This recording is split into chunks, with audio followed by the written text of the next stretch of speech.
You need to hear this if you love big pictures. Think timeline, not just theology. Heaven started the blueprint. Okay, quick mental timeline. First, picture the heavenly sanctuary, God's original home.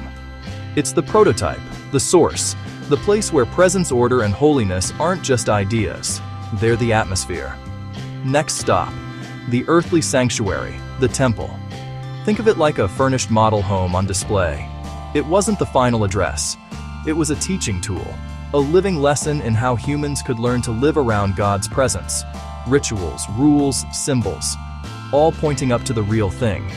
And then comes the finale, the New Jerusalem. Not a copy, not a rehearsal, but the grand move-in. This is God bringing that original home down to earth, a permanent dwelling with His redeemed people. No more models, no more temporary setups. Presence becomes neighborhood. Eternity becomes residence. So why does this timeline matter? Because it shows a movement, from prototype to pedagogy to permanent relationship. It reframes rituals and rules not as ends, but as guides pointing to a fuller, truer life in God's presence.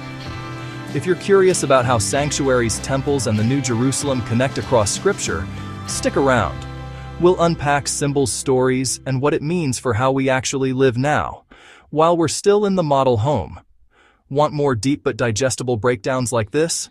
Hit follow, and let's trace the timeline of presence together.